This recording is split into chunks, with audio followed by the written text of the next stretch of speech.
turi kumwe mu masengesho mu izina rya Yesu. Reka tuganire ku ijambo ry'Imana, Imana imishuriye ryo kugira ngo dusenge mu izina rya Yesu Kristo. Turasoma igice cy'imigani cya 3 umurongo wa 33. Haranditse ngo umuvumo w'Uwiteka uhora mu rugo rw'umunyabyaha, ariko ubuturo bw'umukiranutsi abuha umugisha. Tubaraganira uwo murongo wonyine dusenga Imana. Haleluya.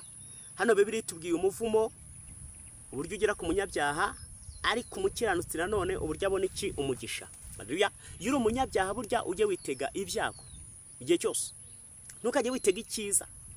Bibiliya hano iratubwiye ngo umuvumo w'Uwiteka uhora mu rugo rw'umunyabyaha. Buryo uzasanga iyo umuntu yakirijwe agasubira inyuma akajya mu byaha, igihe cyose hari ibintu bimugwira, hari ibyaha bimugwira, hari ibyago bimugwira. Haleluya. Hari imigozi igenda ikuzirika wowe ukibwira ko ejo uzayica ariko ntibikunde. Haleluya. Buri icyaha ikintu kizakubwira kuko icyaha cyakwinjiriye, icyaha igihe wakikoze igihe cyose kikuzanira icyago. Mwibuke mwitangiriro yuri gusoma rira jambo ry'Imana yuhereye ku gice cya 2 kiragiye cya Adamu. Imana yashyize imbere ngo ibiti bibiri by'ingenzi, ngo yashyira igiti kimenyesha icyiza n'ikibi, yego, n'igiti cy'ubwenge. Haleluya. Ibiti yashize byose byageraga muri 2 3, byose yari yaramuhaye uburenganzira bwo kujya arya kuri ibyo biti, ariko isigaza n'igiti kimwe. Iramubwira ngo iki giti umunsi wakiriyeho no gupfa uzapfa. Ariko icyaha kiramushuka, kibona kitazamushobora. Icyaha kijya gushuka umugore, kiramubwira ati imbuto umunsi mwayiriye ntacyo mwaba.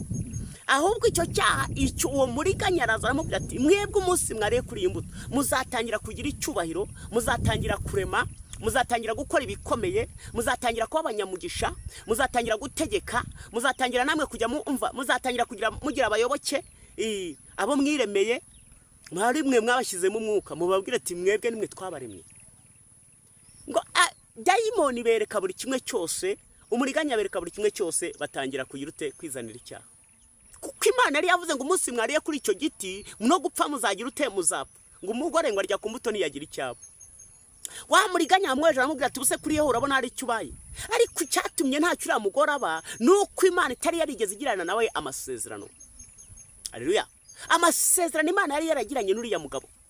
Nuko nawe uyu munsi buriya hari ukora cyane kigira icyo kimutwara, akajya mu marogi bigakunda, akajya mu kabarakararamo bigakunda, ariko we waramukutushije gato igahita ikubwira ati sha ndabanza nkwereke uko buriya, ndabanza mushyire ku murongo neza neza. Ugasanga urwara umutwe udakira, urwara mu nda udakira, urwara igifu udakira, urwara indwara, mbega indwara urwara nta nubwo uzi izarizo. Ni ukubera iki? Umuvumo w'Uwiteka uhora mu rugo rw'umunyabyaha. Nta gihe na kimwe uzakora ibyaha Imana izakwihanganira, nta gihe na kimwe uzakora ibyaha Imana izakubwira ngo wakoze. Izazikuhane, izazikwereka ingaruka z'icyo cyaha kuko atari nziza, niko Bibiliya ivuze. Ngo ariko nanone nuba umukiranutsi, ngo Uwiteka azaguhozaho ikintu bita iki? Umugisha. Haleluya. Umugisha. Nasomye ijambo ry'Imana mu Bami rimbwira uburyo Imana yahabwiye Dawidi imusezeranya imigisha, imusezeranyije imigisha, imusezeranya imigisha mu bana, imusezeranya imigisha kubera iki? Kuko yari umukiranutsi. Kora iby'Imana ishaka. Reka mbabwire, buriya Yesu niwamenye ujya akunda, niwamenye uburyo Imana itoranye. Buriya umuntu niyo yaba mu bikajana, Imana ibifite igihe izamugarurira. Mujye mwibuka Dawidi yageze akora ibyaha, ageraho yifuza abagore babandi, ageraho yica umugabo w'Uriya, yica Uriya, amusanga umugore ngo atazamenya ibyo akoze. Ariko igihe yakiranutse, ngo igihe yihanaga ibyaha, haleluya, Imana iramureba, ibona ko uwo muntu yihanye akomeje. Haleluya. Ibona ko uwo muntu yihanye atari mu mikino. Imana iravuga ngo mva, mbonye icyo ukoze nanjye ndakurengera, mbonye icyo ukoze nanjye ngiye kukugirira neza mu izina rya Yesu. Ngo iyo yihanaga icyaha yakivagamo, iyo yihanaga icyaha ntabwo yagisubiragamo ukundi, yamenyaga kuko avuye mu cyaha. Ndagira ngo nkubwire ngo iyo uvuze ngo icyaha ndakihanye, jya ukiva mu kivuyemo, usenye wirukana icyo cyaha ukirukanye. Haleluya.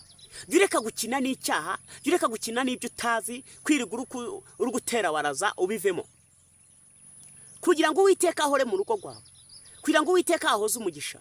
Ni wowe ugomba kubigiramo uruhare. Haleluya. Ni wowe ugomba kubigiramo iki? Uruhare. Kugira ngo Uwiteka gukingurire umugisha wawe, ni wowe ugomba kubigiramo iki? Uruhare. Mu izina rya Yesu ndagira ngo mubwire ngo utangire wongere wige uburyo ukwiriye kubana n'Imana, uburyo ukwiriye kuganira n'Imana, uburyo ukwiriye gusabana n'Imana. Haleluya. Kugira ngo bya byago ibibuze aho utuye, kugira ngo bya byago nibitera, haleluya, wowe bizagutinye, kuko haleluya Uwiteka umukiranutsi kinamuha n'iki? N'umugisha. Mu Baroma ijambo ryarambwiye Paulo yanditse yavuze ngo abashaka ubwiza n'icyubahiro no kudapfa babishakisha gukora ibyiza adacogora. Ariko wasoma Abaheburayo, haleluya, igice cya mbere cy'Abaheburayo umurongo wa 9 aravuga ngo kuko akunze gukiranuka ukanga ubugome, nicyo cyatumye Imana ariyo Mana yawe igusiga amavuta yo kwishima ikakurutisha bagenzi bawe mvugira utamina. Haleluya. Kumvise umukiranutsi, haleluya, iyo ukiranuka Uwiteka arabimenya, amenya kuko wakunze gukiranuka, ukanga ubugome, kuko nyiri umukiranutsi yanga buri kimwe cyose, ukanga ibibi, ukanga ibyari biguteye, ukanga uburyo aho wari kugera ukigwanirira, ukanga buri kimwe cyose. Nicyo cyatumye Uwiteka gusiga amavuta y'iki? Yo kwishima, akakurutisha bagenzi bawe, akakurutisha abo muvukana. Imana ishimwe. Haleluya. Muri Ndiya 388 yaravuze ko jya wumvira umwuka rw'iz'urukundo nta soni uzagira nubona Yesu. Haleluya. Ujye wumvira umwuka ugwiza urukundo, ntabwo uzagira isoni, kuko wakunze gukiranuka. Haleluya. Kuko wavuye mu byaha ukabivamo bivuyemo.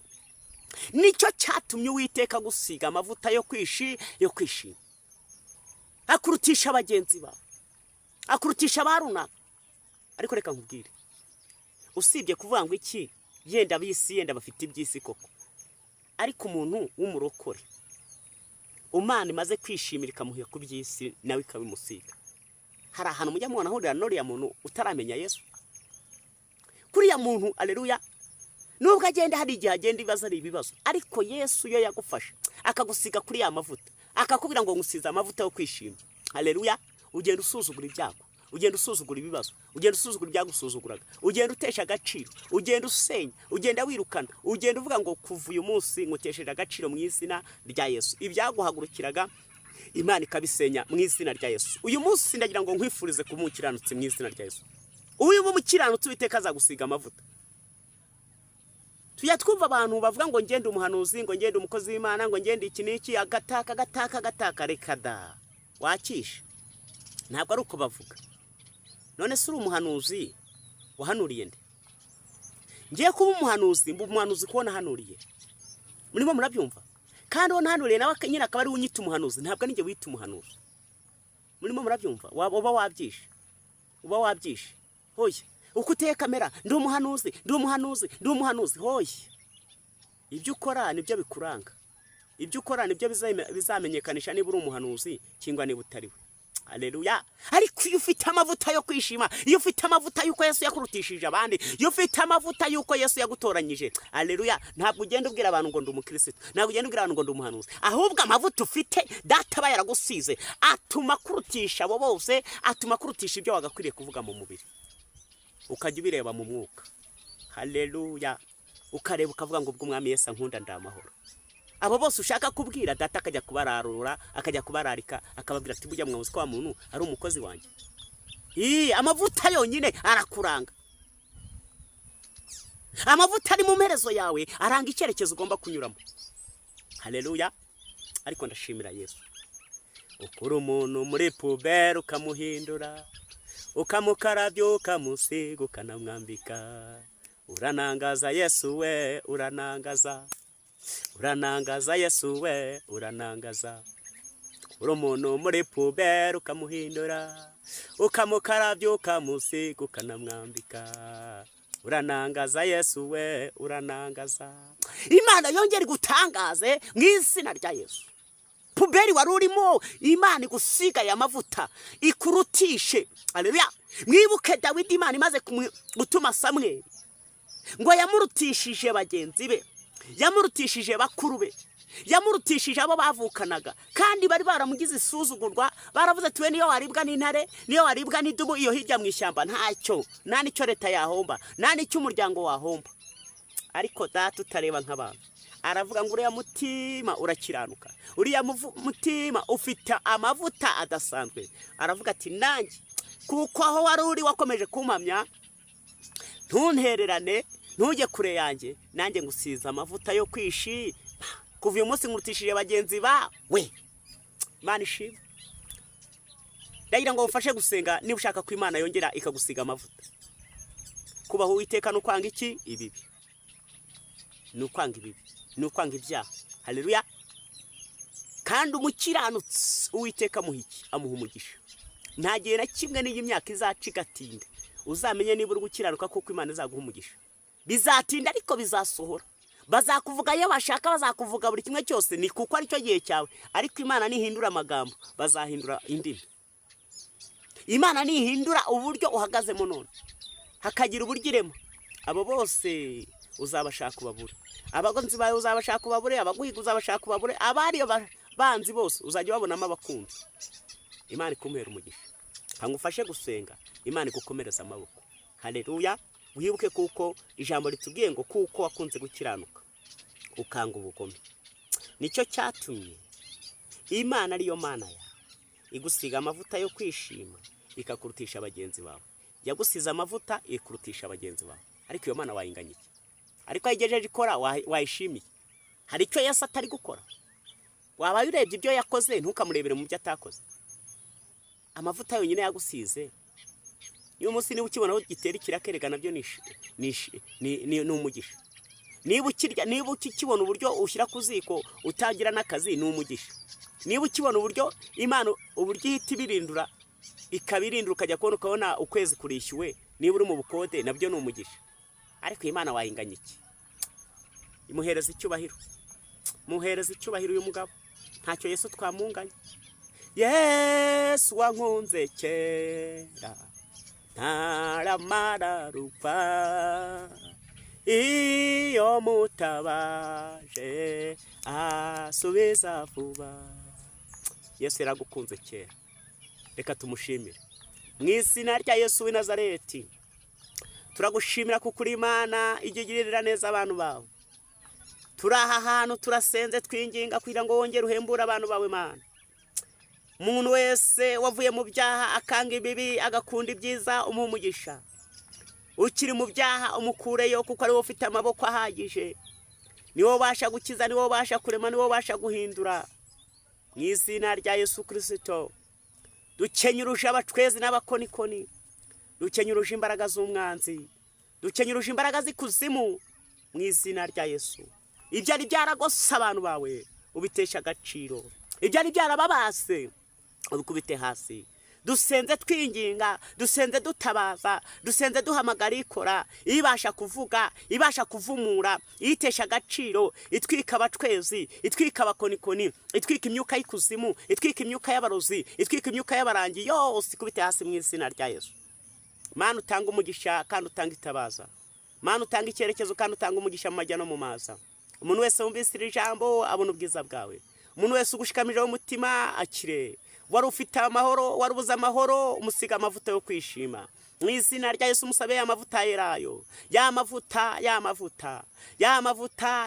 y'igikundiro, ya mavuta y'ubwiza, ya mavuta adasanzwe. Uyu munsi bimenyekane, iyi saha bimenyekane, muri aya masengesho bimenyekane, muri uku kwezi bimenyekane. Mu izina rya Yesu, mu izina rya Yesu, mu izina rya Yesu. Ukingura imitima, ukingurira abera, ukingurira abacogoye, ukingurira abasubiye inyuma, ukingurira abananiwe. Mu izina rya Yesu wari ucitse intege n'uwari ucogoye abona imbabazi zawe. Murimbye yaravuze ngo imbabazi ni izawe mukiza wanjye, imbabazi ni izawe mukiza wanjye, imbabazi ni izawe mukiza wanjye, akira icyubahiro data. Sengeye umuntu wese wari ufite ikibazo, wari ufite uburwayi, wari ufite ubumuga, wari ufite ibimugose, wari ufite imuzengurutse, nibita agaciro mu izina rya Yesu Kristo. Uhembura umuntu wese, umukingurira urugi, umukingurira umutima, umukingurira amaso y'umwuka, abona imbabazi zabona urukundo rwawe. Twizeye amaraso yawe, twizeye imbaraga n'ubutwari no kunesha no gukomera. Ngo kiza umuntu wese, ngo kingura umuntu wese mu izina rya Yesu. Wari uri mu marira, ndasengera amarira umazemo iminsi, ndasengera agahinda umaranye iminsi, ibyago byari bikugose, ibyari bikuzengurutse, Uwiteka bitesha agaciro mu izina rya Yesu. Ingabo z'abanaki, ingabo z'abafilisitiya mu izina rya Yesu, imyuka yose ikuzengurutse, izengurutse urugo, izengurutse akazi, izengurutse ibyo ukora mu izina rya Yesu cy'agaciro. Mwuka w'urupfu utagaciro, Uwiteka gusiga amavuta, Uwiteka kurutisha bagenzi bawe. Ndaguhanuriye, nhanuriye ubuzima bwawe, ngo Uwiteka yongera gusiga amavuta, Uwiteka yongera gusiga amavuta muri aya masengesho. Uwiteka gusiga amavuta. Ndagushimira kuko ari cyo ukoze Yesu, ngushimiye kuko ari cyo uremye, ngushimiye ko ari byo utesheje agaciro, ngushimiye ko ari abatweza ukubise hasi, ngushimiye ko ari imbaraga z'umwanzi ukubise hasi, ngushimiye ko ari imbaraga za nyabingi ukubise hasi, imbaraga z'abatwezi, imbaraga z'abakonikoni, imbaraga z'abarozi, imbaraga z'amahembe, imbaraga z'abapfumu, imbaraga z'abakonikoni, mu izina rya Yesu urakoze Yesu, amen.